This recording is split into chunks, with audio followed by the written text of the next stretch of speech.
오늘의 사건 반장입니다.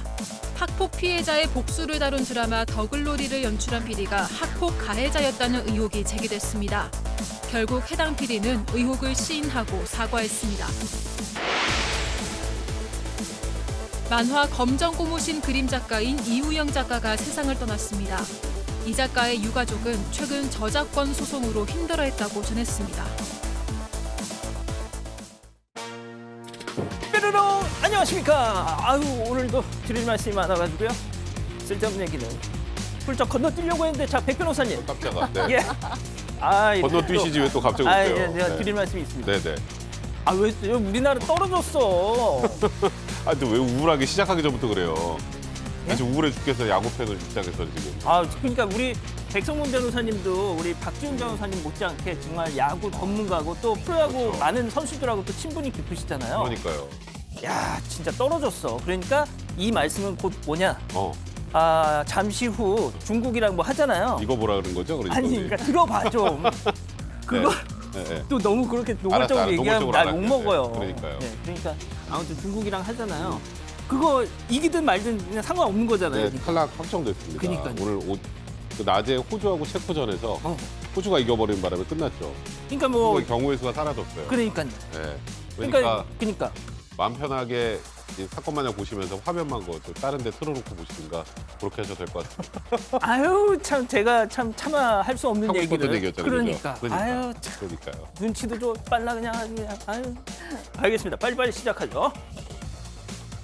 진실 추적자 사건 반장 시작합니다. 자, 밤사이 대전시 대덕구 한국타이어 공장에서 보시는 것처럼 큰 불 났었죠. 오늘 겨우 불길이 잡히긴 했지만 저게 보시다시피 도심 복판에 위치한 공장이었던 탓에 인근 주민들에게는 밤사이 대피령까지 내렸습니다. 타이어 40여만 개가 불에 탔다고 하니 그 규모를 짐작할 수 있는데 그래도 심각한 인명피해가 없었다는 것으로 위안을 좀 삼습니다. 다시 한번 자나깨나 불조심입니다. 자, 오늘 출연자 소개해 올리죠. 자, 이자연 기자, 백성문 변호사, 박상희 소장, 승재현 형사법무정책 선임 연구위원, 그리고 박준혜 수어 선생님 나오셨습니다. 안녕하세요. 안녕하십니까? 예. 자, 부산 안락동 강옥미 여사 병원 입원 중에 진통제 맞아가면서도 사건 반장은 꼭 봐야겠다네요 하신 이수정님 빨리 쾌차하시길 바라겠고요. 학폭, 성희롱, 갑질 등등 라떼는 어디 말할 곳도 없었죠. 요즘은 사건 반장 같은 방송 덕분에 조금씩 바뀌는 걸 실감합니다 하신 백수상님. 자, 지루한 타향살이 속에 한국 소식 알게 해줘서 고마워요 하신 얼바인의 윤리나님, 얼바인 한인의 화이팅 하시고요. 먹튀가 도대체 뭔 뜻이요? 나 같은 노인은 이해를 못합니다 하신 부산의 강재휘님, 먹고 튄다, 무전 취식을 뜻하는 얘기입니다. 자, 미국은 나쁜 놈들 얼굴 다 보여주는데 한국은 도대체 왜 이래요 하신 케이트 허님, 음주운전에 관대한 한국법 정말 이해 불가합니다 하신 시애틀의 안상철님, 자, 퇴근 후 자정까지 배달 알바하시는 검은띠님, 부산의 오춘하님, LA의 카타리나님, 유미자님 모두 사랑합니다. 자, 재미는 물론 의리를 함께하는 아스사와 뉴스의 육반! 아우 대한민국과 전 세계 동포 가족 여러분의 시선을 모아서 출발합니다.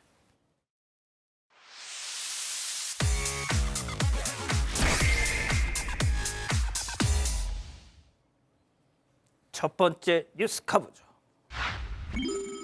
배달 기사인 척 치킨을 쓱입니다. 이게 도대체 무슨 말일까요? 영상으로 만나보시죠.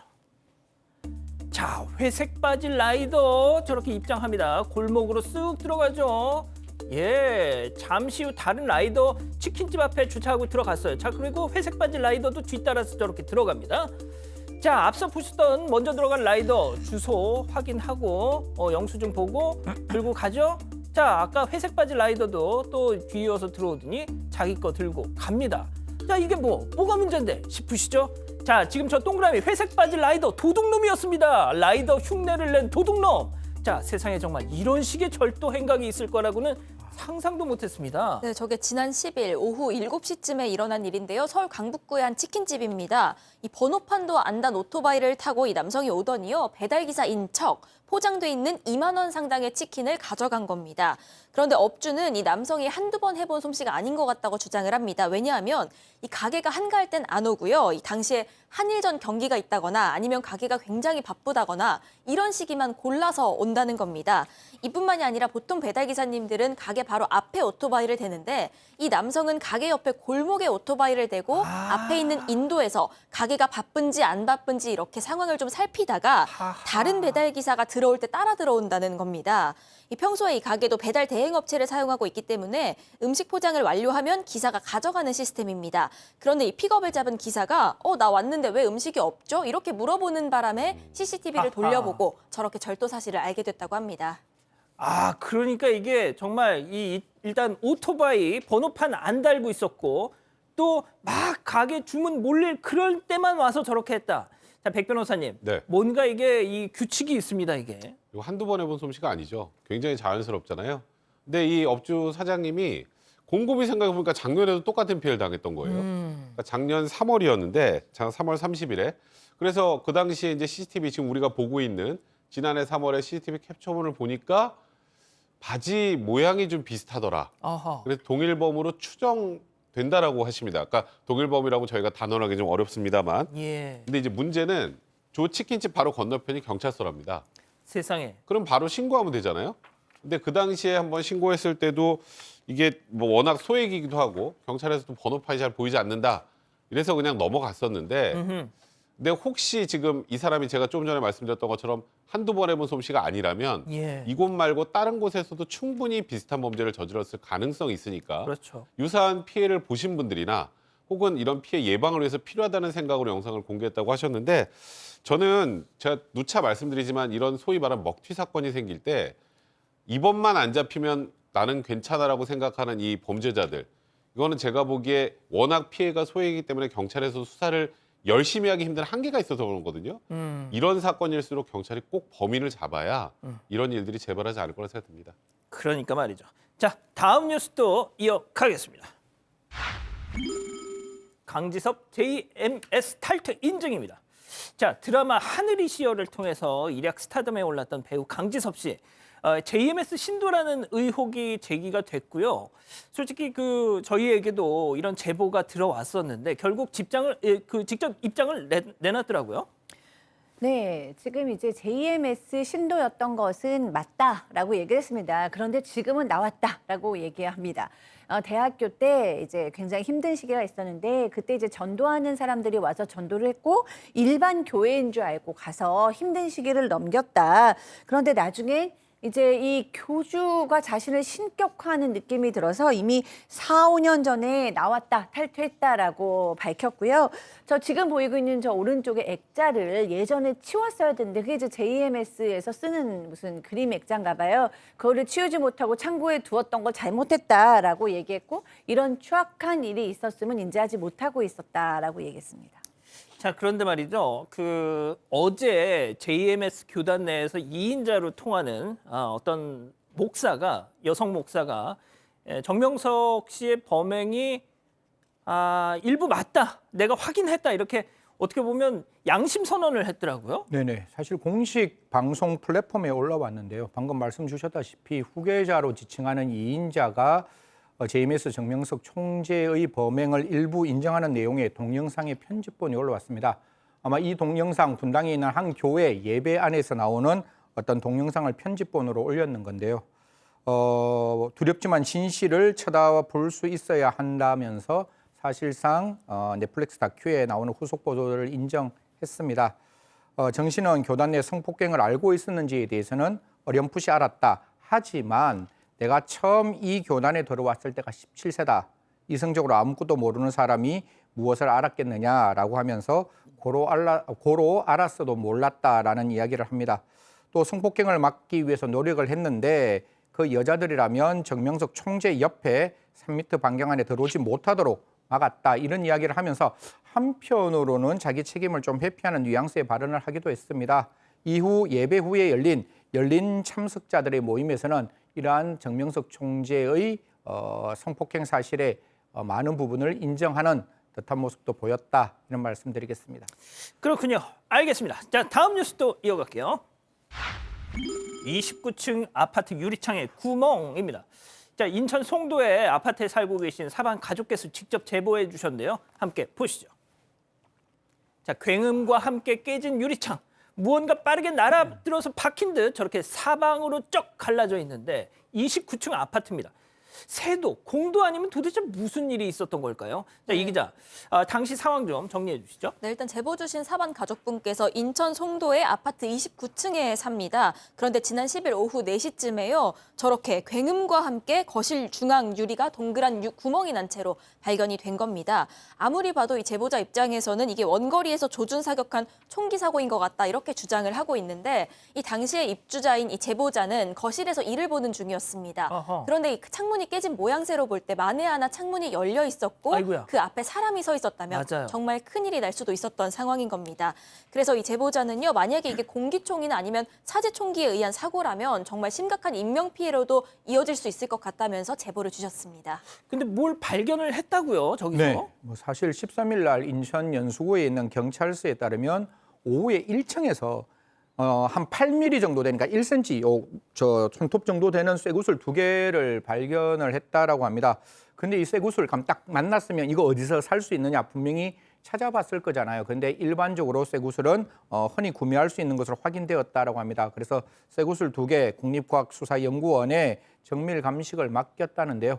사실 쇠구슬도 쇠구슬이지만 이 사람이 누군지를 찾아야 되고 그럼요. 29층 높이에 이 쇠구슬을 쏘았다면 아유. 이거야말로 정말 어떻게 보면 굉장히 좀 이렇게 심각한 흉기의 어떤 모습이 아닌가 그런 생각이 듭니다. 경찰은 아직 해당 구슬을 이용하거나 유리창을 파손한 것으로 추정되는 용의자는 특정하지 못했지만 쇠구슬 구매처와 인근 CCTV를 통해서 용의자 특정을 위해서 최선을 다하겠다 이런 이야기를 했습니다. 알겠습니다. 자, 다음 뉴스도 이어가죠.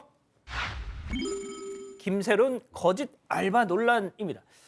자, 음주운전 사고 일으킨 뒤에 법정에서 소녀 가장이다 이렇게 호소했던 배우 김세론 씨. 지난 금요일 사건 반장에서 이 다룬 뒤에 김세론 씨가 또 카페 알바 사진을 자기 인스타그램에 저렇게 올렸습니다. 자, 그런데 해당 커피 프랜차이즈에서는 그런 일 없었는데요 하면서 부인했다는 거잖아요. 그러니까 이게요. 사실 그 김세론 씨가 법정에서 이제 생활고를 호소하면서 좀 처벌을 좀 경감해달라는 취지의 진술을 했고, 근데 그때 당시에 뭐 대형 법무법인 선임했다는 얘기가 나오면서 아니 생활고에 시달린다는 사람이 또 대형 법무법인 변호사들 어떻게 선임한 거냐 이런 얘기가 나왔고 그 이후에 지난 11일에 이제 김세론 씨가 본인 SNS에 우리가 보고 있는 저런 사진들을 게시한 겁니다. 그러니까 지금 딱 보면 국내 한 커피 프랜차이즈 업계 로고가 박힌 앞치마 모자를 쓰고 뭐 카페 업무를 보는 듯한 지금 사진에다가 아까 위생장갑 끼고 머리 매만지거나 뭐 어두운 조명 앞에서 저렇게 베이킹하는 모습 같은 걸 올렸는데 근데 이 사진이 진짜냐 아니냐라고 좀 갑론을박이 있었습니다. 근데 이 해당 프랜차이즈 업체에서 전국 어느 매장에서도 김세론 씨가 정식으로 아르바이트를 한 적이 없다라는 입장을 밝혔습니다. 지금 저 사진이 촬영된 장소는 경기도 한 매장이라고 하는데요. 여기에 김세론 씨의 친구가 아르바이트 한 적이 있었다고 합니다. 근데 그 친구도 작년 9월에 그만뒀다고 하는데 이 업체 측은 김세론 씨가 지금 저희가 보고 있는 저 사진을 업체를 배경으로 어떻게 찍게 된 것인지 그 경위를 파악하고 있다는 그런 입장입니다. 그래서 일단은 뭐 생활고 때문에 힘들다라는 변론이나 또 김세론 씨의 입장이 오히려 지금 역풍을 맞고 있는 그런 상황인데요. 저희가 아직 뭐 진위 여부에 대해서 단언할 수는 없습니다만 사실 거짓일 가능성이 굉장히 높아진 상황인 것 같습니다. 좀 안타깝습니다. 자, 다음 뉴스도 이어갈게요. 55,000원 짜장면의 반전입니다. 자, 이게 무슨 얘기일까요? 함께 보시죠. 지난달 온라인 커뮤니티에 올라온 글, 결식 아동들에게 식사값을 받지 않는 선한 가게에 저희 지인이 짜장면 한 그릇 값으로 55,000원을 내고 왔어요 라면서 지인의 선행을 저렇게 알린 게시물입니다. 자, 그런데 반전이 있었어요. 당시 중국집 영상 한번 보시죠. 자, 갑자기 테이블 위에 식사 다 하고 돈을 올려놓고 저렇게 돈을 올려놨어요. 지금 올려놓고 인증샷을 저렇게 찰칵 찍습니다. 자, 저렇게 돈 많이 올려놨죠. 그런데 정작 계산할 때는 딱 짜장면값 5,000원만 내고 갔습니다. 아까 55,000원 돈줄 냈다. 분명 그렇게 했는데 이게 어찌된 일이냐. 네, 일단 결식 아동들에게 무료로 음식을 제공한다고 해서 훈훈함을 더했던 경기도 군포의 한 중국집이 있습니다. 그런데 어떤 사람이요, 여기에서 짜장면 한 그릇을 시키고 55,000원을 내서 기부에 동참했다고 커뮤니티에 인증하면서 화제가 됐는데요. 그런데 알고 보니까 이게요, 설정샷이었습니다. 설정샷만 찍고 실제로 기부는 안 했던 겁니다. 지난 10일 연합뉴스 TV에서 해당 식당 사장이 그 상황을 좀 설명을 했습니다. 당시에 한 손님이 혼자 와서 짜장면 한 그릇을 시켜서 먹었다는 겁니다. 그러고 테이블에 저렇게 돈을 펼쳐놓고 사진을 찍길래 그냥 그런가 보다 하고 넘어갔고, 그 손님은 나갈 때 본인 먹은 짜장면 값 5,000원만 계산을 했다는 겁니다. 그러니까 설정샷만 찍었던 거죠. 하지만 이 사장님은요, 그분이 아마 좋은 뜻으로 사진 찍고 좋은 뜻으로 쓰라는 의미로 지인에게 그런 얘기를 했던 것 같다, 이렇게 얘기를 했습니다. 아유, 참. 알겠습니다. 자, 마지막 사연으로 가볼게요. 인사 갔다가 설거지까지. 어떤 사연일까요? 네, 예비 시부모님 댁에 가서 설거지를 하게 돼서 황당하다는 여성 사연입니다. 얼마 전에 남자친구랑 결혼 약속을 하고요. 이 남자친구 부모님 댁에 인사를 드리러 갔습니다. 그런데 남친이랑 아버님은 거실에 가만히 앉아 있고, 그 어머니가 갑자기 바닥에 신문지 깔고 불판을 가져오시더니 고기를 구우라고 한 겁니다. 이 얼떨결에 고기까지는 굽게 됐는데요. 그렇게 밥상 차려서 식사까지 했습니다. 그런데 이후에 이 어머니가 설거지까지 시키신 겁니다. 심지어는요, 여성 옷에 물 튄다고 앞치마 매주시고 소매도 걷어주셨다고 하는데, 이 남자친구 어머니는 어차피 가족들 사이니까 자고 가라고까지 하셨지만 이 여성은 불편한 마음에 일단 남자친구랑 함께 집을 나섰습니다. 그리고 남자친구와 싸우게 됐는데, 이 여자분은 남자친구에게 손님으로 온 건데 식사 준비는 물론이고 설거지까지 시키는 게 정상이냐 이렇게 따졌는데요. 이 남자친구는 결혼할 사이고 가족들 사이인데 뭐가 문제냐면서 이해를 못하는 입장이라고 합니다. 그렇군요. 속도 좀 내겠습니다. 자, 기다리고 기다리셨던 부처 핸즈업 타임. 우리 가족 여러분들도 채팅창에 OX로 함께 참여해 보시죠. 먼저 예비 신랑입니다. 선영아, 이 꼬맹아 진짜 좀 너무한 거 아니야? 우리 엄마가 아무리 너 부려먹으려고 그랬겠니? 이젠 우리 한 식구다. 넌 진짜 내 며느리다. 이런 의미로 한 거고, 또 그렇게 좀 받아주면 안 돼, 동그라미. 아이, 좀 솔직해지세요. 솔직해지세요. 진짜? 그럼 제가 5 할게요. 저 50대 50이었으니까. 진짜. 좋습니다. 자, 우리 소장님. 자, 다음은 예비 신부. 오빠, 성문이 오빠. 진짜 이렇게 생긴 대로 놀 거야? 나 아직 너네 집 며느리 아니야. 지금부터 이런 식이면 결혼하고 명절, 제사 때 되면 아주 사람 잡겠다 너. 그딴 가족 아내 X. 예. 일단 승희 언니부터. 제 딸이면 절대로 시집 안 보낼 것 같은데요. 가기 맨날 전부터. 안 보낸대. 아니, 보내고 싶어. 아니 진짜 저런 시댁에 우리 딸 보내가 무슨 고생을 시키겠습니까? 아니 처음에 상견례하는 자리잖아요. 그러면 예의를 갖추어야죠. 저는 그렇게 생각합니다. 가장 친한 사이일수록 예의를 갖추고, 그 예의가 갖추어졌을 때 내가 자발적으로 하는 음식 대접은 나에게는 기쁨이지만, 강요된 음식 대접은 저에게는 복종이라고 생각합니다. 그래서 저는 좀 불편하다 이런 말씀드리겠습니다. 알겠어. 복종. 자, 우리 너무 백 변호사. 센데요? 전 저 정도는 아니고. 예. 그러니까 저는 사실 어머니는 좋은 의미로 했을 수 있다고 생각해요. 이제 며느리고 이제 가족이니까 뭐 그냥 완전히 가족처럼. 근데 아직은 처음 집에 오는 날 정도는 최소한 일단 최대한 이렇게 베풀고 보여주고 일단 많이 대접을 해주는 게 그게 오히려 예의 아닐까. 우리 백 변호사님, 네. 사모님 먼저 이렇게 딱 처음 인사하러 데려갔었을 때 네. 물방울 하나 안 묻히게 했다? 우리 집에 처음 왔을 때? 당연히 그랬죠. 우리 집에 처음 왔을 때 당연히. 제가 나중에 그랬죠. 물어볼게요. 네, 물어보세요. 전화해서 물어보세요. 그러니까 이후에 뭐 사실 이 정도 하는 것은 전혀 문제가 아닌데, 뭐 이게 아까 우리 보니까 뭐 제사 때는 엄청 심하게 할 거다 근데 그 정도는 아닌 것 같아요, 이 집은. 근데 하여튼 여기선 제일 잘못한 게 남편 같습니다. 예비 남편 같아요. 진짜. 예비 남편이 거기서 좀 잘 달래주고 넘어가야지. 그 예비 남편의 태도 때문에 굉장히 화가 나지 않았을까. 자, 그런데 진짜 이 엄청난 이슈에서 혼자 우리 소수 의견을 내신 우리 소장님. 궁금합니다. 저는 50대 50이었어요. 왜냐하면 일단 조금 이 여성으로서 기분 나쁠 수 있는 건, 아들은 앉아있게 하고 불판에 고기를 굽게 하면 기본적으로 이 집은 며느리가 와도 좀 이렇게 일을 시키고 좀 아래로 놓으실 집이구나라는 생각이 있어서 이쪽에다가 표를 할까 했는데, 사실 저는 이 여성의 말은 좀 오바다. 그러니까 손님으로 왔는데 왜 첫날부터 식사 준비시키고 설거지까지 시키는 게 정상이냐 그랬잖아요. 저희 어머니 처음 만나는 날 설거지 했고요. 그다음에 제가 진짜 요리도 못하고 아무것도 못하는데 설거지만 진짜 잘하는데 저희 어머니께서 제가 왔다 간 날 상희가 설거지를 진짜 잘하더라 이렇게 얘기를 하셔서 진짜? 제가 점수를 엄청 땄어요. 세상에. 저한테는 행운이었는데 그거를 똑같이 정상이 아니라고 받아들이시는군요. 그게 여기서는 직접 하셨는 거잖아요. 직접 해주면 약간 해야 되는 분위기가 있었어요. 약간 분위기가 있죠. 네, 이렇게 그냥 앉아서 있을 수 없는 분위기였고 제가 눈치 빠르게 했는데 그게 뭐 그렇게까지 기분 나쁠 일인가. 물론 뭐 밥까지 다 하고 이런 건 좀 쉽지 않고 또 하나는 나는 설거지 시키는데 저희 남편이 그때 혼자서 뭐 텔레비 보고 있거나 이랬으면 기분 나빴을 것 같아요. 근데 그건 아니었으니까. 알겠습니다. 자, 이 기자, 우리 가족 여러분들로 아주 격한 말씀을 많이 하세요. 네, 대부분이 X를 선택을 해주신 것 같고요. 진짜. 방방휴님은 요즘 시대에 무슨 일입니까? 라고 말씀을 하셨고, 류손숙님, 우리 며느리 1년 반이 지났어도 우리 딸 같아서 설거지 한 번도 안 시켰다. 이런 어머니도 계십니다. 이 너랑나님은 손님한테 미리 시집살이 시키냐? 김락경님, 예랑이도 집으로 불러서 일 시키세요. 라고도 말씀하셨습니다. 그렇군요. 알겠습니다. 자, 대전시청 근처에서 마라탕 식당 운영하시는 노유진 여사님 보고 계신가요? 지난주 한 초등학생이 밥을 다 먹고는 돈이 없어 그러는데 바로 카드 갖고 와서 계산해도 될까요? 했다는 겁니다. 순간 아들 생각이 나셔가지고 그냥 얘가 그냥 안 오더라도 그냥 밥 사줬다고 생각하자 하시고는 그냥 돌려보내셨다는 거죠. 직원들도 그걸 그냥 보내시면 어떡해 하면서 타박을 했지만 그래도 믿어보셨다는 겁니다. 자, 그런데 불과 20분 만에 그 아이가 카드를 들고 다시 왔고 밥값을 계산하고 갔다는 겁니다. 그저 밥값을 받으셨을 뿐인데도 너무너무 감동적이셨다면서 저희한테 연락을 주셨네요. 탕수육은 부먹이죠. 찍먹이죠. 제일 맛있는 건 꼭먹이죠. 꼭꼭 씹어 먹어야 제맛이 나니까. 잇몸 염증에 좋은 생약 성분 함유. 인사돌 플러스. 오래오래 꼭먹하세요. 물 건너왔습니다.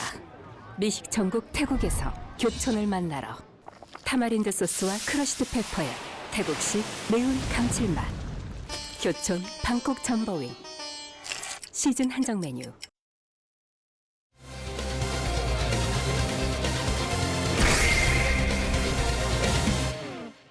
학폭 피해자의 복수를 다룬 드라마 더글로리를 연출한 PD가 학폭 가해자였다는 의혹이 제기됐습니다. 결국 해당 PD는 의혹을 시인하고 사과했습니다. 어떻게 된 일인지 알아봅니다. 자, 지난 금요일 사건 반장 시청률이 되게 안 나왔거든요. 저는 그 한일전 야구보다 이것 때문이었다고 생각합니다. 네, 맞습니다. 그 더 글로리죠. 그 학교 폭력 피해자의 복수극을 그린 드라마인데 그 파트 2가 지난 10일 오후 5시에 공개가 됐습니다. 이 파트 2에서는요. 학교 폭력 피해자인 문동은 역할을 맡은 이 송혜교 씨가 성인이 된 이후에 가해자들에게 응징을 하는 그런 과정이 담겨 있습니다. 이게 글로벌 차트에서 2위까지를 기록하고 있고요. 이만큼 이 더 글로리는 인기를 넘어서 신드롬과 같은 열풍을 일으키고 있습니다. 일례로 이 문동은 역할이 복수에 대한 의지를 나타내기 위해서 가해자인 연진에게 편지 형식으로 나레이션을 하는데요. 이때마다 연진아 이렇게 부르는 이 목소리가 밈처럼 사용이 되고 있습니다. 여기에 더해서 학교폭력에 대한 경각심도 높아지면서 학폭 사건이 연일 보도가 되고 있는데 그 대다수의 기사에서는 뭐 더글로리보다 더한 학폭 이런 식의 대목이 붙는다고 합니다. 자, 그런데 바로 더 글로리 공개됐던 그 당일날 폭로글 하나가 올라왔습니다. 또 다른 파장을 낳고 있는데요. 체크포인트 짚어보죠. 자, 유경험자의 연출. 이게 더 글로리를 만든 그 감독 안기로 PD의 얘기죠. 네, 맞습니다. 이 더 글로리 2부가 공개됐던 10일 날 이 또 하나의 글이 올라오면서 굉장히 논란이 많이 됐는데요. 미국 한인 커뮤니티 사이트에 이 폭로글이 하나 올라왔습니다. 해당 내용은 이 안기로 PD에게 폭행을 당했다는 그런 이야기인데 이 사건은 한 27년 전으로 돌아갑니다.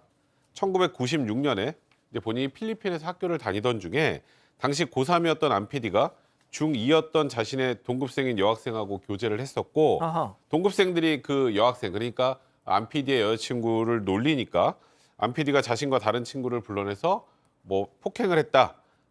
사고 장소에는 한 10대 명 정도 선배들이 있었고 이들에게 2시간가량 폭행을 당했다라는 이야기입니다.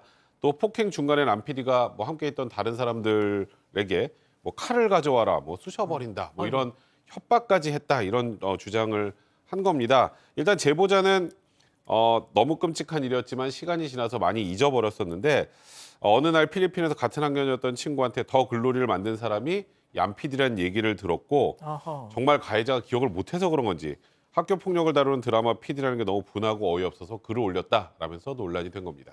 저 폭로글 나오자마자 바로 또 입장을 내놨죠. 네, 맞습니다. 사실 안 PD는 두 번에 걸쳐서 입장을 내놓았는데 첫 번째 입장에 대해서 시청자 여러분께 먼저 말씀을 드리겠습니다.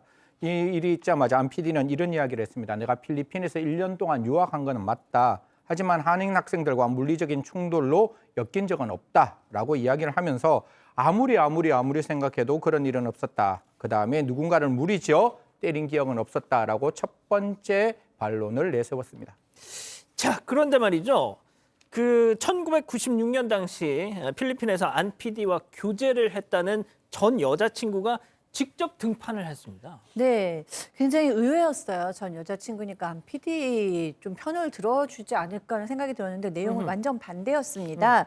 그러니까 안 PD 여자친구는 전 여자친구는 이렇게 얘기했어요. 그때 내 친구들이 나 놀렸다는 거 대단히 심각하지도 않고 그냥 친구들끼리 놀릴 수 있는 수준의 그런 놀리는 거였다. 웃고 떠드는 수준이었다. 그렇게 폭행을 할 줄 알았으면 그 안 PD에게 얘기도 하지 않았다라고 얘기를 했고요. 그러면서 또 그 이름을 가지고 놀리기는 했는데 그것도 뭐 대단히 깊게 놀린 것도 아니고 그냥 가벼운 수준이었다. 롱다리 숏다리 수준이었다라고 얘기하고 또 더 나아가서 안 PD가 사과하길 바란다. 지금 행동은 드라마 속의 가해자와 별반 다르지 않다라고까지 얘기했습니다.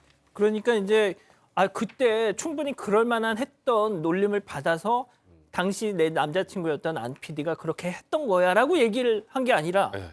그냥 뭐 쓸데없는 그냥 장난이었는데 그걸 가지고 안 PD가 그렇게 폭행을 했어라고 지금 얘기를 한 거예요. 그러니까요. 그러면서 좀 논란이 커진 건데요. 또 지금 또 추가 제보가 있는데 뭐 아까 말했던 것처럼 뭐 먼저 언어 폭력이 있었다라는 지적에 대해서는 뭐 그때 같이 뭐 지내던 학교 동급생들 사이에서는 굉장히 서로 가깝게 지냈기 때문에 서로 이름 가지고 놀리기도 하고 웃기도 하고 그런 정도 수준이었다. 그리고 당시 제보자와 함께 유학을 했다는 또 다른 동급생은 이제 안 PD가 고3이고 피해자들이 그 당시 중2였으니까 다른 학교 선배가 우리 학교까지 와서 학생들을 때렸던 사건이라 똑똑히 기억하고 있다. 한 명 친구가 좀 심하게 맞았는데 어린 마음에 굉장히 충격적이었다. 맞은 사람들이 심하게 다쳤고 안 PD가 모른다는 것은 말이 안 된다. 당시 크게 화제가 됐고 소문이 다 퍼졌던 일이다. 이런 추가 제보까지 이어진 상황입니다. 자, 이 안 PD가 그 조금만 더 설명을 드리면 뭐 이 더 글로리를 만들기도 했지만 그 조승우 씨 나왔던 비밀의 숲 있잖아요. 그 드라마도 만든 감독인데 자, 이렇게 좀 논란이 계속 되다가 기억에 없었다던 안 PD가 결국 입장을 바꿨습니다. 네, 첫 번째 입장에서는 방금 제가 말씀드린 바와 같이 기억이 없다라는 이야기를 했는데요. 이제 두 번째 입장을 밝히면서 이런 이야기했습니다. 사실상 학폭을 인정했는 거죠. 상처받은 분들께 마음속 깊이 용서를 구한다. 사죄의 마음을 전하고 싶다라고 이야기를 합니다. 사실 제일 처음에 이제 폭행 사건이 있을 때 이런 이야기를 했죠. 그런 폭행이 기억나지 않는다라고 얘기했는데 필리핀 유학 당시에 만난 여자친구가 그 안 PD 본인으로 인해 놀림거리가 되었다는 이야기를 듣고 순간 감정이 격해져서 폭행을 했다라고 이야기를 하면서 왜 당시에 그러면 기억이 없다라고 말을 했느냐에 대해서는 이렇게 이야기를 했습니다.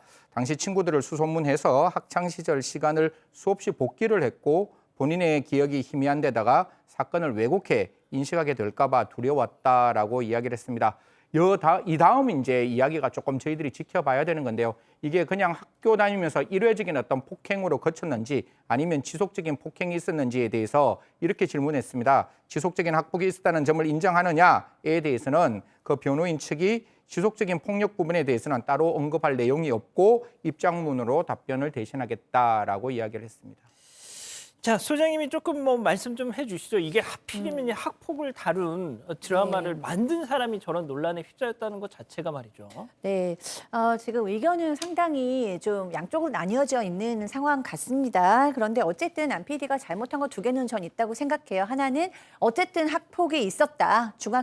학생을 2명을 여러 명의 고등학생이 폭력을 했던 건 사실이니까요. 그리고 또 하나는 맨 처음에 기억이 나지 않는다고 한 게 사실일 수도 있지만 대부분의 국민들은 아마 거짓말을 한 것으로 느껴질 것이다. 근데 이 드라마에서도 그 얘기가 나오죠. 그러니까 우리가 정말 걔를 그렇게 괴롭혔었어? 이렇게 얘기한 기억을 못하는 것 같은 대사가 있는데 마치 대부분의 학교 폭력 가해자들은 내가 언제 널 괴롭혔어라고 얘기하는데 피해자들은 너무 깊은 상처를 입는다는 건 사실입니다.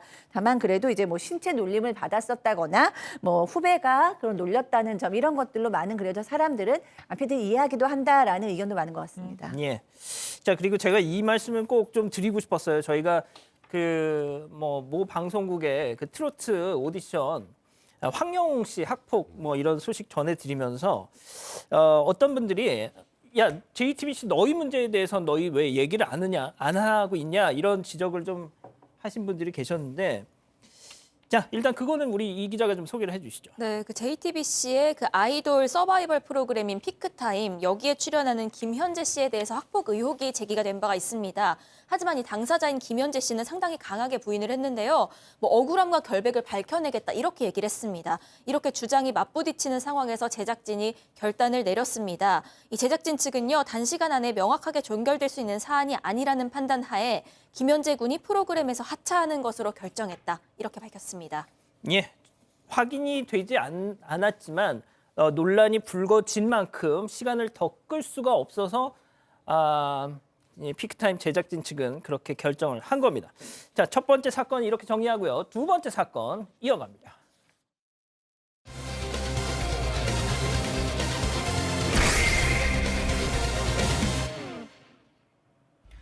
지난해 9월 한 골목에서 60대 택시기사가 20대 취객에게 무차별 폭행을 당했습니다. 엎어치기를 당한 후 얼굴을 맞고 휴대전화로 수차례 눈을 가격당했습니다. 택시비 때문에 벌어진 일이었는데요. 이 사건으로 여러 차례 수술을 받은 택시기사는 실명 위기에 처한 상황이라고 합니다. 가해 남성에게는 징역형이 구형됐습니다. 택시기사의 아들은 억장이 무너진다며 온라인 커뮤니티에 글을 올려 도움을 호소하고 있는데요. 그 이유는 무엇일까요? 자, 이 기자가 사건 내용 좀 정리해 주시죠. 네, 지난해 9월 17일 아침 8시쯤입니다. 경기도 성남시 분당구의 한 골목에서 일어난 폭행 사건인데요. 60대 택시기사가 20대 취객에게 무차별 폭행을 당했습니다. 이 당시에 이 승객이 술을 마신 상태로 택시비를 안 내고 내린 겁니다. 그래서 이 택시기사가 쫓아가서 요금을 요구하다가 폭행을 당하게 됐는데 지난해 10일에 온라인 커뮤니티에 그 피해자의 아들이 글을 올렸습니다. 그 아들 측 주장에 따르면요. 이 가해자는 휴대전화로 3분 동안 이 아버지, 그러니까 피해자의 눈 부분을 계속 가격했다는 겁니다. 당시 이 승객이 안 낸 택시비는 10,000원에 불과했습니다. 만 원 때문에 세상에 휴대폰으로 저 어르신의 눈을 말이죠, 소장이. 그러니까요. 참 속상하네요. 돈을 안 내고 내린 것도 괘씸한데 아버지 뻘보다 더 나이가 많으신 분을 때려 눕혀서 그것도 눈만 가격해서 결국에는 이렇게 이제 실명 위기까지 왔습니다. 지금 그 아들이 쓴 내용에 의하면 아버지의 각막이 떨어져 나갔습니다. 그래서 1차 수술을 했는데 조금 좋아질까 기대했으나 회복되지 못하고 다시 각막이 떨어져서 2차 수술까지 받은 상태입니다. 6개월 동안 병원에 누워 계셨고요. 의사가 얘기하기를 각막이 또 떨어지면 3차 수술은 할 수가 없고 눈은 실명이 된다.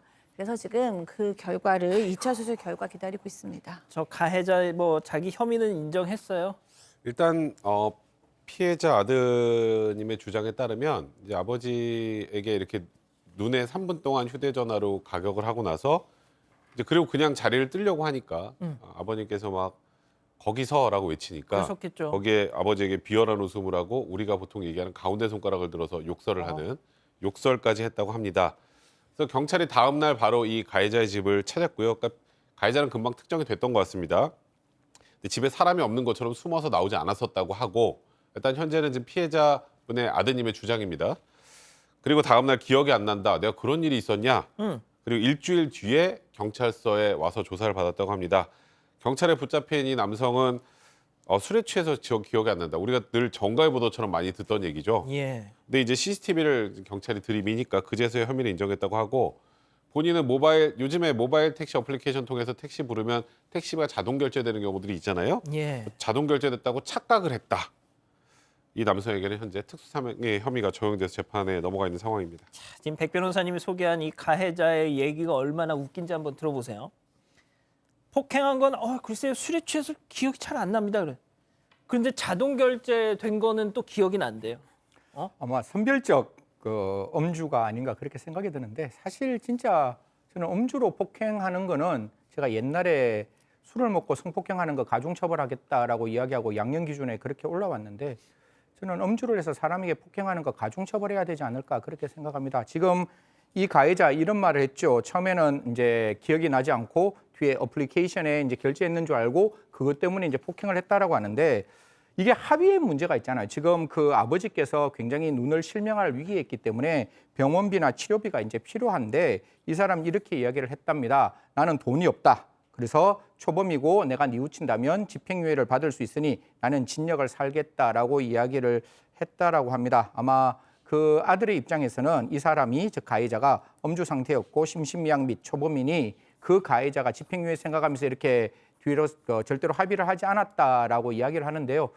여기서 저는 그 실명을 하신 아버지의 말씀이 제 마음에 굉장히 크게 울림이 옵니다. 젊은 친구가 실수할 수 있는데 그 실수했는 거 우리가 용서하자. 그리고 내가 치료비하고 요양비만 받으면 되는데 굳이 내가 그 사람을 뭐 이렇게 강력하게 처벌하고자 하는 의도는 없었다라고 경찰에게 알렸다라고 하는데 그와 다르게 적반하장식의 가해자 입장이 나와서 저도 참 이 부분에 대해서는 좀 뭐라고 말하기가 참 쉽지가 않네요. 자, 어차피 내가 심신미약이고 초범이고 뭐 어차피 집행유예 나올 건데 그냥 몸으로 때우고 말지 뭐하러 합의금을 그렇게 거액의 합의금을 물어줄 필요가 있겠어 라고 생각을 했다는 거죠. 체크포인트 짚어봅니다. 자, 일단 검찰은 3년 6개월의 징역형을 구형했어요. 네, 3년 6개월 구형이 된 상태고요. 이 피해자 아들에 따르면 이 가해자가 불구속 상태에서 재판을 받았다는 겁니다. 그런데 지난 공판에 이 파마한 채로 웃으면서 법정에 들어왔다. 이런 와우. 얘기를 전해 들었다고 합니다. 또 재판부가 이 가해 남성, 20대 남성에게 왜 합의를 안 한 거냐 이렇게 물어봤다고 하는데요. 그때 이 피해자 측에서 연락처를 안 가르쳐줘서 못했다 이렇게 대답을 했다는 겁니다. 이 사실 연락을 취하려고 하면 뭐 경찰이나 변호사를 통해서 얼마든지 할 수 있는 상황이었는데 그런 시도도 한 번 안 하다가 이렇게 얘기를 하니까 화가 나고 어이가 없었다 이렇게 전했습니다. 이 선고는 다음 달에 내려지는데 이 당시에 재판부가 한 달 동안 그럼 합의를 봐라 이렇게 얘기를 했다고 합니다. 하지만 구형 이후에 지금까지 연락을 받은 바는 없다고 합니다. 자, 백 변호사님 네. 어떻게 해야 돼요 이거? 예? 통상적으로 지금 법원에서 한 달 정도 합의할 시간을 주고 선고를 좀 늦추겠다라고 한 거잖아요. 혹시 시청자분들께서 아 이거 법원에서 봐주려고 그러는 거 아니야? 이렇게 혹시 오해하실 수도 있는데 법원에서 이렇게 합의를 권유하는 이유가 있습니다. 제일 중요한 건 피해자 피해가 회복이 돼야 되잖아요. 그러니까 지금 물론 그 피해를 회복시켜주면 어느 정도 감형은 해주겠지만 이렇게 일단은 합의하기 위해서 시간을 주는 건 피해자의 피해 회복이 우선이라고 생각하는 이제 법원의 판단인 거거든요. 예. 근데 사실 지금 뭐 일단은 뭐 연락처를 몰라가지고 연락 안 했다는 것, 이 연락처는 금방 알 수 있습니다. 지금 피해자 쪽에서 연락처 알려주는 걸 거부하지 않는 이상은 경찰에 문의를 하면 당연히 피해자 쪽에 확인을 해가지고 이제 합의를 할 수 있는 그런 여건을 만들어 준단 말이죠. 근데 지금 현 시점에서는 제가 보니까 합의할 생각 자체가 별로 없는 것 같습니다. 예. 근데 그러면 본인은 지금 뭐 술 먹고 기억도 안 나고 초범이면은 별로 중하게 처벌 안 받겠지라고 생각하는 것 같은데 지금 피해자분이 이 정도 상해를 입은 상황이라면 이건 실형 선고 불가피한 상황입니다. 이거는 예. 본인도 혹시 사건 만약 보고 있다면 지금 진심으로 피해자에게 용서를 구하고 어떻게든 피해자의 피해 회복을 시켜주는 게 우선이라는 얘기를 꼭 해드리고 싶습니다. 신 의원님 마지막으로요. 좀 말씀 부탁드릴게요. 일단 조언을 좀 얻고 싶다고 하셨어요. 뭐 두 가지 측면에서 먼저 뭐 이 피해자 가족분들에게 제가 뭐 검찰을 대신할 수는 없지만 우리 형법에 보면 위험한 물건을 들어서 사람의 생명에 위험을 끼치거나 불치에 난치에 질병을 일으키면 제 머릿속에 틀리지 않으면 2년 이상에서 20년 이하의 징역입니다. 앞에 하안이 정확하게 나오고 상환이 정확히 만들어진 게 별로 없는데 2년에서 20년이니까요. 검찰 입장에서도 전혀 합의가 되지 않고 이렇게 뻔뻔하게 나온다면 3년 6개월 구형했는 것 이대로 선고 만약에 안 되면 저는 적극적으로 항소해야 된다. 항소하라고 꼭 좀 이야기를 하고 싶고 변호사님 말씀 주신 대로 이건 형사사건에서 이 사람이 형을 받는 거잖아요. 민사사건에서는 또 별도로 책임을 물을 수가 있으니까요. 민사소송까지 함께 하되 다만 이게 민사를 하면 또 돈이 들어가니까요. 우리가 흔히 말해서 배상 책임을 인정할 수 있는 범위가 된다면 형사 판결을 하면서 민사 판결까지 한 번에 해서 좀 국가가 선한 국가로 이 피해자의 마음을 어루만져 줘야 됩니다. 저는 국가는 반드시 피해자 편에 서 있어야 한다라는 말씀 드리겠습니다. 알겠습니다. 두 번째 사건 이렇게 정리하고요. 세 번째 사건 이어갑니다.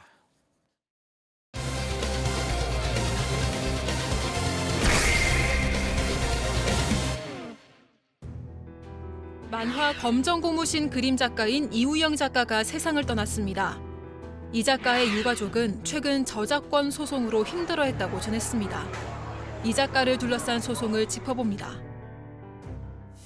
자, 만화 검정고무신 보신 분들 다 아실 건데 참 안타까운 일이 벌어졌어요. 네, 인기 만화인데요. 검정고무신을 그린 이우영 작가가 자택에서 숨진 채로 발견이 됐습니다. 지난 11일 저녁 7시쯤에 인천시 강화군 선원의 주택에서 이 작가의 가족이 방문이 잠겼는데 안에서 기척이 없다고 경찰에 신고를 했습니다.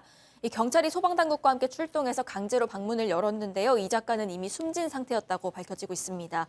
이 경찰은 이 작가가 극단적 선택을 한 걸로 보고 있어서 사건은 종결될 것으로 보입니다. 유족의 뜻에 따라서 부검은 하지 않기로 했고요. 유서는 발견되지 않았습니다.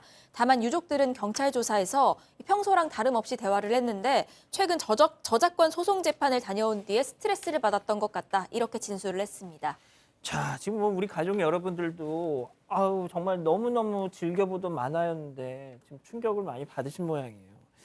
자, 근데 저보다 조금 어린 세대는 정말 이 만화에 엄청 열광을 하셨더라고요. 이게 사실 1960년대 서울을 배경으로 한 코믹 만화였습니다.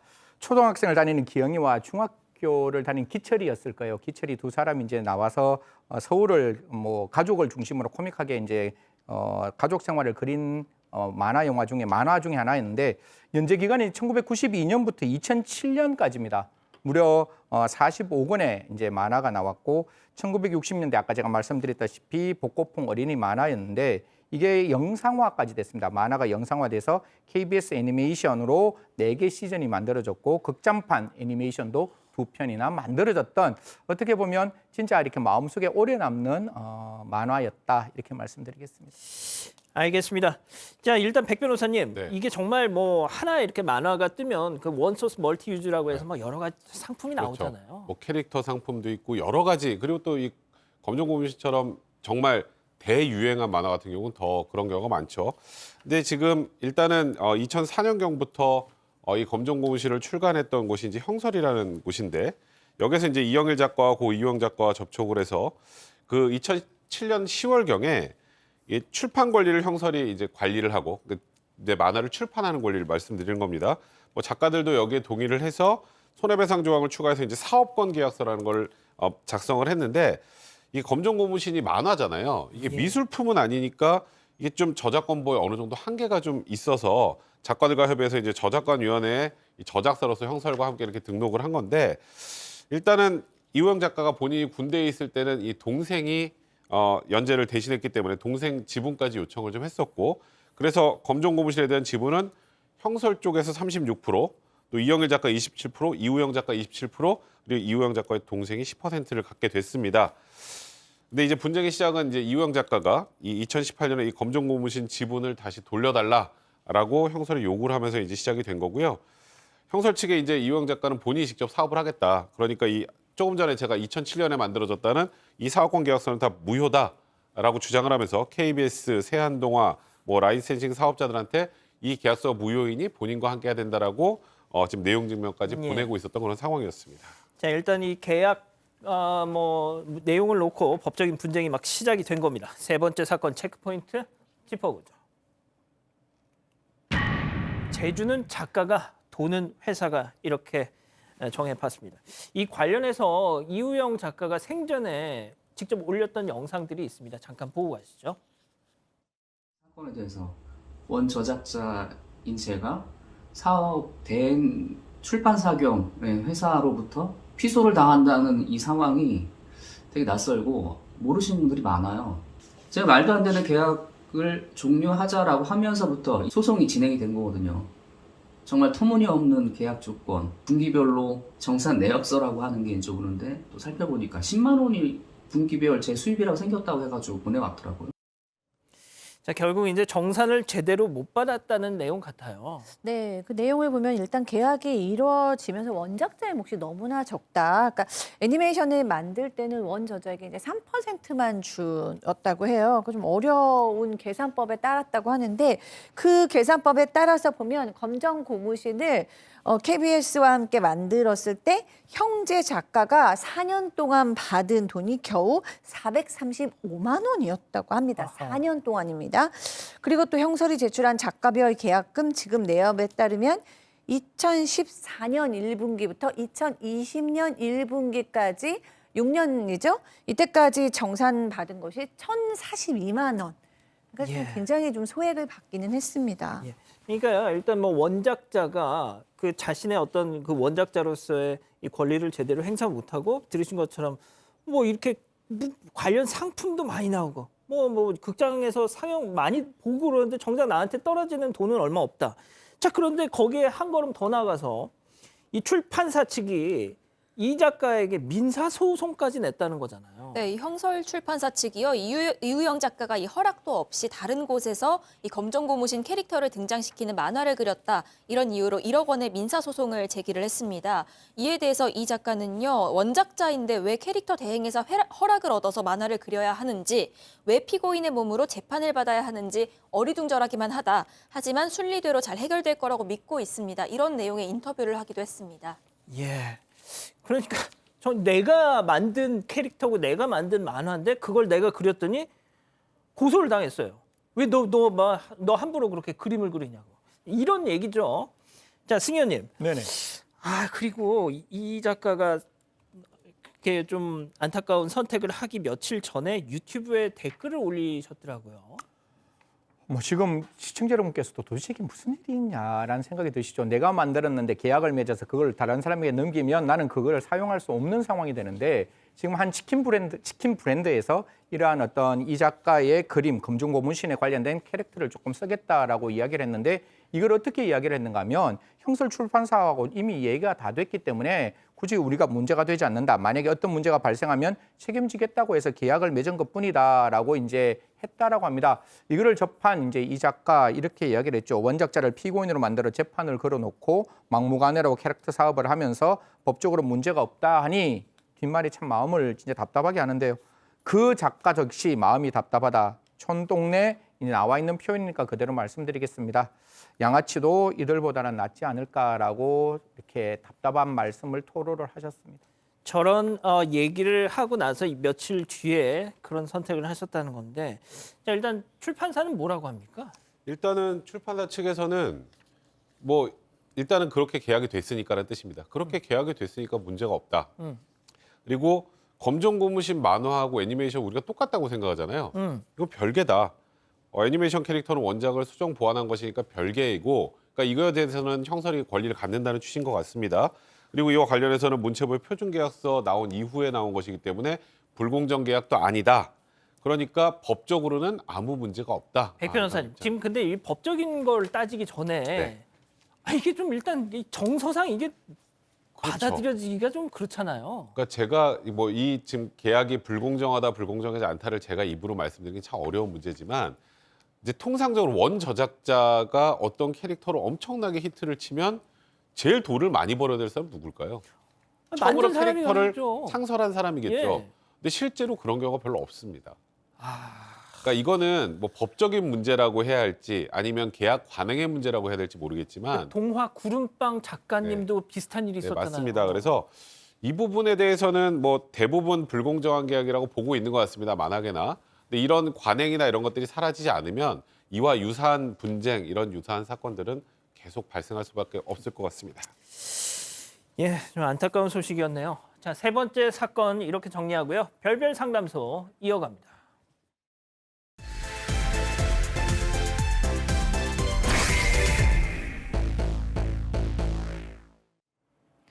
결혼 18년 차라는 한씨 부부. 둘이서 행복한 가정을 꾸려가고 있는 이 부부는 최근 큰 고민에 빠졌다고 합니다. 바로 최근 연을 끄는 장모 때문인데요. 한씨 아내는 어릴 적부터 장모에게 큰 사랑을 받지 못했고 늘 언니와 비교를 당했다고 합니다. 심지어 돈을 좋아하는 장모는 아내가 성인이 되고 나서도 부자인 언니와 비교를 하면서 처제와 아내를 힘들게 했다고 하는데요. 결정적으로 아내가 40여 년 만에 장모와 연을 끊게 된 건 처제의 죽음 앞에서도 돈 얘기만 하던 장모의 모습 때문이었습니다. 알 수 없는 장모의 행동에 연을 끊었지만 이게 맞는지 잘 모르겠다는 한 씨. 대체 이들 사이에 무슨 일이 있었던 걸까요? 자, 오늘 사연도 우리 사반 가족분께서 직접 제보해 주신 내용입니다. 얼마 전 그 18살 연상의 남편을 만나서 부모님과 연을 끊었다는 그 사연 기억나시나요? 그걸 보시고 아, 나도 별별 상담소에 문을 두드려야 되겠다 용기를 내셨다고 하는데, 자, 우리 가족 여러분들 진짜 저희가 준비를 했지만 준비하면서도 이게 정말 사실일까 너무너무 충격을 받았습니다. 일단 이 아내분의 가정 환경이 어땠던 겁니까? 네, 일단 이 제보한 한 씨는요, 40대 중반이고 이 아내랑 결혼한 지 18년 차입니다. 아이는 없는 부부인데요.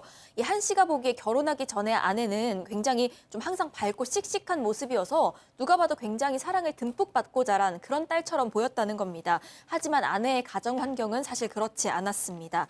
이 아내 집은 딸만 넷입니다. 아내는 셋째 딸인데요. 그러니까 위로 언니 2명 그리고 아래로 여동생 1명이 있는 겁니다. 일단 첫째 언니 같은 경우에는 오래전부터 외국에서 살았기 때문에 가족이랑 교류가 딱히 없었고, 이 장모가 어릴 때부터 둘째 언니 그러니까 처형만 예뻐했다는 겁니다. 아내랑 매일같이 비교를 했다고 하는데, 이 장모는 새 옷이라든지 새 신발은 무조건 이 둘째 처형만 사줬고요. 이 아내는 교복도 물려 입을 정도였다고 합니다. 뭐 집안 사정이 좀 어려워서 그랬던 거 아니에요? 뭐 집안 사정이 아주 풍족하진 않았지만 그렇다고 어려운 집안은 아니었습니다. 일단 장인어른은 공무원이었고 장모님도 쭉 회사를 다녔다고 합니다. 그러니까 둘이 같이 돈을 벌어서 그렇게 어렵지 않았었는데, 그리고 이 장모님이 항상 이 한 씨를 보면 이런 얘기를 한다고 합니다. 우리 애들은 어렸을 때부터 비싼 것만 먹였어. 과일도 비싼 것만 먹였어. 그리고 나도 한우밖에 못 먹어. 이런 얘기를 했었다고 합니다. 예. 심지어 이 장모는 뭐 명품, 뭐 메이커 이런 걸 엄청 좋아하는데, 그런데 또 정반대로 딸들에게는 옷도 제대로 안 사주면서 본인만 메이커 옷을 그렇게 많이 사 입었었다. 이렇게 주장을 하고 있습니다. 자, 그런데 그 딸 중에서 유독 이 둘째 딸, 둘째 언니만큼은 예외였다는 거잖아요. 그렇죠. 이게 어떻게 보면 둘째와 셋째, 지금 이제 아내가 셋째고 둘째 처형이 되는데, 이게 언제나 이렇게 비교가 되는데, 비교되는 모습을 제가 단면으로 교복 이야기를 하나를 들어서 말씀을 드리겠습니다. 사실 이제 교복도 물려받고 좀 교복 이야기뿐만 아니라 시험 치는 이야기를 하나 말씀을 드리겠는데요. 이제 시험을 치는 이제 면접을 보러 가는데, 둘째죠. 둘째 처형은 면접 보러 가니까 그 어머니가 뭐 옷도 사주고 기타 여러 가지를 다 장만을 해줬답니다. 그런데 그 언니는 둘째는 떨어졌다는 거예요. 그런데 똑같은 시험을 이 셋째가 보러 가려고 했을 때 셋째가 그런 이야기를 했겠죠. 엄마, 나도 옷 좀 해줘. 이러니까 그 어머니가 하는 말이 너는 그냥 한번 볼 거고, 언니도 떨어졌는데 네가 가서 어차피 떨어질 건데 무슨 옷이 필요하냐라고 이야기를 하면서 대충 입고 그냥 가라라고 하면서 사주지 않았다고 하는데요. 어머니가 딸이 시험 치러 가는데 너 어차피 떨어질 건데라는 말을 들었으면 저는 진짜 억장이 무너졌을 거다라는 생각이 들 수밖에 없습니다. 자, 소장님, 5손가락 깨물어서 안 아픈 손가락 없다 그러는데 이게 뭘까요, 도대체? 네, 뭐 이렇게 둘째만 예뻐하는데 이제 첫째, 셋째, 넷째한테는 다 못하는 거죠. 아무 얘기도 잘하지 못할 때는 이 엄마는 기본적으로 굉장히 좀 나르시스틱해서 정말 어른스러운 엄마로서의 사랑을 주는 것이 아니라 내 어떤 것을 채워주는 딸에 대해서만 애정을 주고 있는 것 같아요. 뭐 예를 들면 본인하고 굉장히 비슷하다거나 아니면 본인이 꿈꿔왔는데 이루지 못한 것을 이룰 가능성이 높은 딸이라던가, 뭐 과도하게 똑똑하다던가 과도하게 이쁘다던가, 아니면 엄마가 무슨 일을 하면은 입에 혀처럼 탁 엄마 말을 듣는다던가, 어쨌든 아이를 아이 있는 대로 그대로 사랑하는 건 아니고 어떤 조건에 의해서 사랑하는 것 같아 보입니다. 자, 심지어 뭐 명품 가방이 몇 개냐, 명품 옷이 몇 개냐 하면서 이걸 이 자매간에 또 비교를 했다고 하고, 이 한 씨 부부가 장모님 생신이라고 진짜 준비해서 용돈을 드리니까 아유 이게 다 5만 원짜리면 좋았을 텐데 하면서 뭐 맡겨놓은 거 찾아가는 것처럼 고마워하지도 않았다는 거예요. 자, 그런데 지금부터가 정말 좀 충격적인 그런 얘기의 시작인데, 어느 날 이 지금 사연자의 아내가 셋째잖아요. 근데 넷째, 그러니까 이 사연자의 처제가 사망을 했습니다. 네, 그것도 극단적인 선택을 한 겁니다. 사실 이 처제 같은 경우에는 굉장히 또 성실하고 또 놀러 다니는 것도 좋아하는 털털한 성격이었기 때문에 더 좀 충격을 받았다고 하는데 이 극단적인 선택을 하게 된 배경이요. 이전에 이 처제가 만나던 남자가 있었다는 겁니다. 그 남자가 이제 처제랑 결혼을 하고 싶어서 자기 돈으로 집을 마련해 왔는데 그게 뭐 대형 평수까지는 아니었지만 둘이도 충분히 살 수 있는 그런 집이었습니다. 그런데 이 장모가 처제한테 이렇게 작은 집에서 어떻게 시작을 하냐면서 결혼을 반대를 했다는 겁니다. 아하. 여기에 더해서 좀 이해하기 어려운 얘기도 하는데 뭐 본인이 점을 보고 왔는데 너는 그러니까 처제는 나이 많은 돈 많은 이혼남을 만나야 한다더라 라면서 또 결혼을 반대를 합니다. 이렇게 장모가 반대를 하니까 결국 둘은 헤어지게 됐고 그 남자는 곧 다른 여자친구가 생겼습니다. 이 처제는 이 사실 때문에 좀 굉장히 힘들어했는데 여기에 더해서 당시에 여러 가지 좀 힘든 사정이 겹치면서 극단적인 선택을 하게 된 겁니다. 자, 자기 딸에게 나이 많고 돈 많은 이혼남을 만나서 살라고 하다가 결국 파혼을 했고 헤어졌고 그러면서 그 막내 처제는 극단적인 선택을 했습니다. 자, 그런데 이 장모, 이 엄마, 자기 딸 장례식에서 정말 충격적인 행동을 합니다. 우리 가족 여러분들 지금 들으시면서 아이, 이게 또 뭐 또 소설이겠지 이렇게 또 생각을 하실 수 있는데요. 이 제보자분의 목소리 직접 한번 들어보시죠. 아이고 하고 딱 들었는데 사람이 없잖아요. 그러니까 딱 멈추더라고요. 제가 처음으로 와이프한테 조금 비싼 지갑을 사줬어요. 그거를 와이프가 가방 정리하다가 이렇게 딱 꺼내서 다 넣는데 그걸 그새 보고 너네 백화점 가서 지갑 샀니? 이러는 거예요. 딸이 죽었는데. 그 아침에 일어나서 제사상에 이렇게 반찬이랑 생선 같은 거 놓잖아요. 그거를 아주머니가 드실 거냐? 그랬더니 언니가 이제 생선을 좋아하니까 먹고 싶다고. 그거 그냥 냅둬서 지금 아침 먹자고 그러더라고요. 이 생선이 싱겁니 뭐니 아줌마한테 간장 없냐고. 요리하는 데도 아니고 거기서 간장 찾고 그러고. 자, 백 변호사님. 네. 내 친딸의 빈소에 장례식장이에요. 자, 그런데 야, 너 지금 그 가방, 너 지갑 새로 샀냐? 혹은 아니 왜 생선이 왜 이렇게 짜? 아니, 반찬 투정을 했다는 거예요. 빈소에서. 그러니까 지금 저 얘기를 듣고도 제가 믿기지가 않을 정도의 상황입니다. 이게 현실적으로 가능한 것인지. 지금 말씀하셨던 것처럼 딸이 죽었잖아요. 근데 빈소에 와서 이 한 씨 아내 그 지갑을 보고 이 지갑 언제 샀어? 어디서 샀어? 하면서 지갑에 관심을 보였다라는 건 딸의 죽음은 별로 크게 관심이 없다는 소리 아니겠습니까? 거기다 더 나가서 지금 뭐 장례식장에서 밥 먹으면서 밥이 모자르다, 뭐 싱겁다, 간장 가져와라 이런 얘기를 했다고 하고, 그리고 이제 더 충격적인 건 이제 발인이 끝나고 처제 집에 이제 같이 가기로 했었는데 그 당일이 딱 되니까 이 장모가 이렇게 얘기했다고 합니다. 나는 둘째네 차 타고 집으로 바로 갈게. 수습은 니네가 하고 와. 그러면서 덧붙인 말이 뭐였냐면 이 한 씨, 이 제보자에게 전화를 해서 그 막내 이번에 이제 사망한 그 넷째겠죠. 막내가 백화점에서 신발 산 지 얼마 안 됐던데 저번에 비싼 코트 입고 왔던데 그것 좀 가져와라. TV도 한 달 됐나? 그것도 좀 가지고 와. 라고 말을 했다고 합니다. 승현님, 네. 일단 이제 이 뭐 발인이 끝나고 나서 이 빈소 정리 이런 거 이제 다 맡기고 그냥 갔다는 거예요. 그리고 또 우리 그 막내 집에 가서 야 그런 거 있는데 그거 좀 챙겨와라는 얘기를.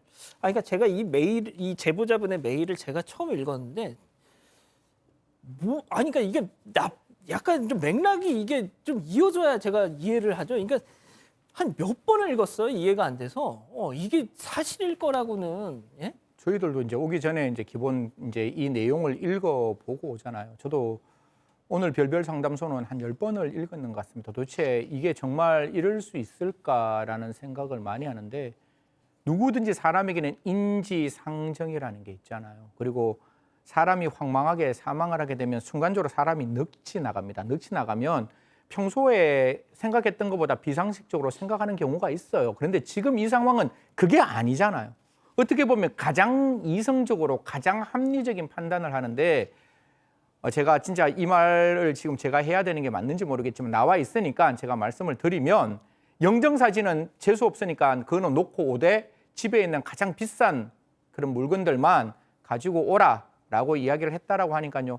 정말 저는 상식적으로 이해되지 않는 부분입니다. 그러니까요. 영정사진 집에 있으면 재수 없으니까 그거 밖에다 버려. 자, 그리고는 또 이 친엄마라는 사람 방에 들어가서 트로트 채널 보면서 깔깔 웃었다는 거예요. 그래서 이 사위분이 정말 충격을 받으셨다.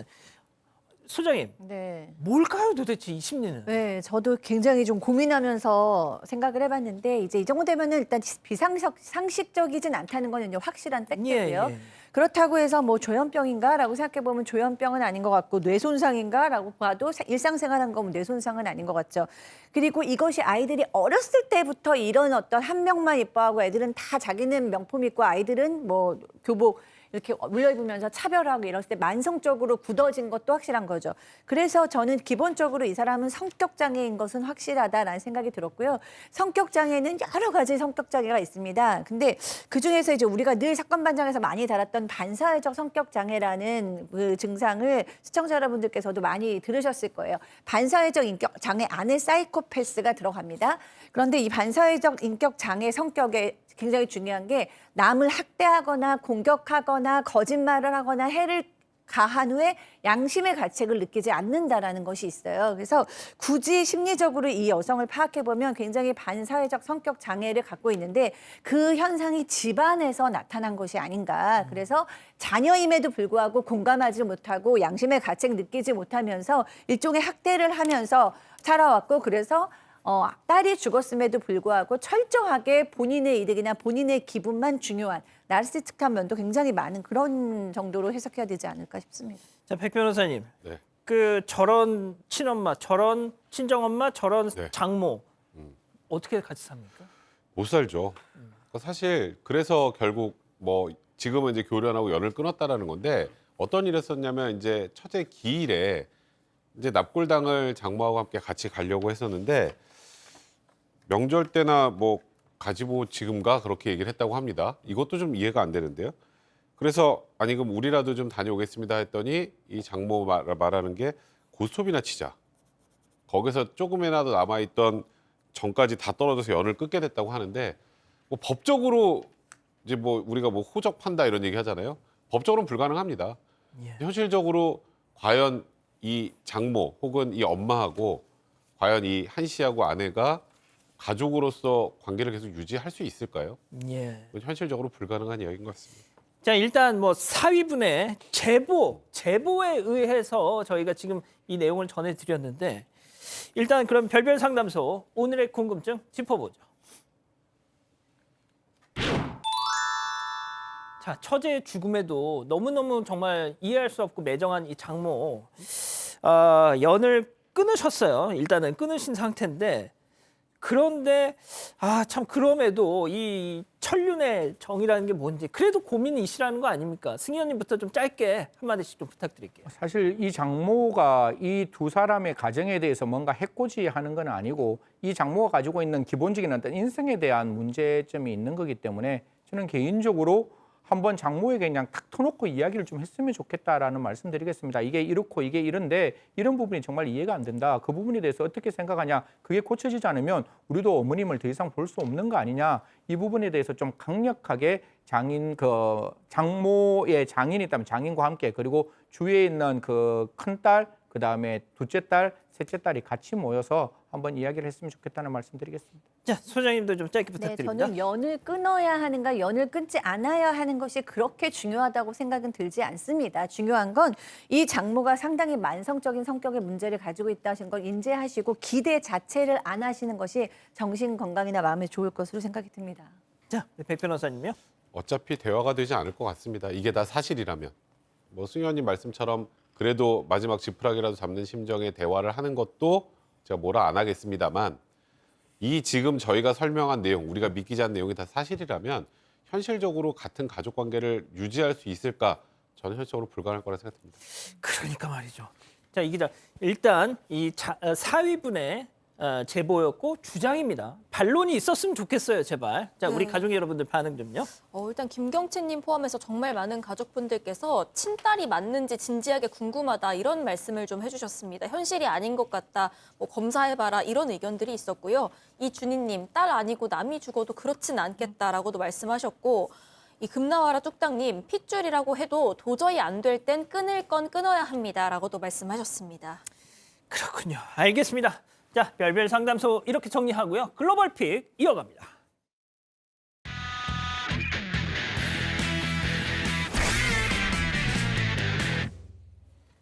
자, 첫 번째 중국으로 가보시죠. 네, 아기 판다 한 마리가 풀숲에 숨어서 웅크리고 앉아 있습니다. 그런 판다에게 직원이 다가가서 품에 안고 나오는데요. 이 직원이 판다를 쓰다듬으면서 안정시켜 줍니다. 친구 판다도 뭔가 낌새를 느꼈는지 다가와서 안아줍니다. 이 몇 분 전에 이 아기 판다에게 좀 안 좋은 일이 있었기 때문입니다. 한번 어허. 들어보시죠. 오. 他们不敢出来了，你看，走了，短头发的一个女孩子，还是个女的是？对。 네, 한 관람객이 아기 판다에게 뜬금없이 물세례를 퍼부었다고 합니다. 이 아기 판다는 나뭇가지를 가지고 놀다가 깜짝 놀랐고 이 본인이 미움받는다고 생각을 했는지 저렇게 풀숲에 숨어버린 겁니다. 저 구석에 앉아 하고 막. 네, 이걸 본 주변 관람객들이 직원에게 이 사실을 알렸고요. 직원이 급히 가서 판다를 달래줬습니다. 그런데 이 판다는 보시는 것처럼 잘 걷지를 못합니다. 태어날 때부터 척추에 문제가 있어서 두 다리를 쓰지 못하기 아이고야, 때문입니다. 그래서 움직이는 것도 느릴 수밖에 없고 또 불편도 한데 여기에 갑자기 물까지 뿌리니까 이 판다가 얼마나 놀랐겠습니까? 진짜 왜 저러고 살아 진짜. 이를 본 누리꾼들도 참지 않았습니다. 파렴치한 관람객은 동물원에 못 오게 해라. 그럼. 판다가 숨어 있는 걸 보니까 너무 마음이 아프다. 이런 반응을 보였습니다. 아우 구석에 앉아 있어. 아휴. 자, 다음은 미국으로 가보시죠. 네, 두 남성이 카페에 앉아서 마이크를 앞에 두고 이야기를 나누고 있습니다. 팟캐스트 방송을 찍고 있는 중인데요.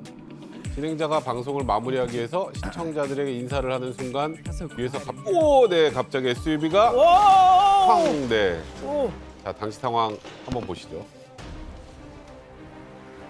Thank you for watching. It got so quiet in here. How did I think we're fine. Oh my god. What the just happened, dude? 네, 진행자는 이 충돌로 지금 보시는 것처럼 테이블 밖으로 넘어져 버렸습니다. 아우 리얼합니다. 네, 이거. 차는 충돌 후 후진을 해서 차를 빼는데요. 지금 보시는 것처럼 유리창은 모두 산산조각이 나버렸습니다. Oh my god. 잠시 후 충돌로 넘어졌던 진행자가 다시 나타나서 본인은 괜찮다면서 상황을 전달합니다. 그리고 곧바로 경찰들이 출동을 했습니다. 갑자기 카페로 돌진한 이 차량, 충돌 직전 정지 신호도 무시한 채 달리다가 교차로에서 흰색 차량과 한 차례 충돌을 했었습니다. 아하. 그리고 방향을 잃고 그대로 카페 유리창을 부셔버린 겁니다. 아, 신호 위반. 네, 다행히 이 사고로 크게 다친 사람은 없었는데요. 방송을 진행하던 두 사람도 가벼운 찰과상만 입었다고 합니다. 팟캐스트 진행자는 생방송 도중에 벌어진 이 사고 영상을 SNS에 올렸고요. 순식간에 이게 퍼져서 며칠 새 유튜브 구독자 수가 수백 명 늘었다고 합니다. 알겠습니다. 자, 계속해서 미국 가보시죠. 네, 여기는 피자 가게입니다. 한 여성이 주문한 음식을 받고는 화가 난 듯 진열대 위에 있는 물건들을 손으로 밀어 떨어뜨립니다. 그리고 얼마 지나지 않아서 한 남성과 함께 다시 이 가게 안으로 돌아옵니다. 자, 남성은 아까 그 직원과 차분히 얘기를 나누는데요. 자, 뒤에 있던 여성 갑자기 직원에게 다가가 네, 얼굴을 향해 뭔가 쏩니다. 직원은 손을 올려 막아보는데요. 뭘 쐈어요 지금? 네, 여성이 쏜 건 바로 후추 스프레이였습니다. 아하, 이런. 그것도 직원의 눈을 조준해서 쏜 겁니다. 어. 그리고 두 사람 가게 밖을 나가 차를 타고 현장을 떠났습니다. 왜 저랬어요? 직원이 음식을 받으러 온 여성에게 주문자 이름을 확인해달라고 했는데요.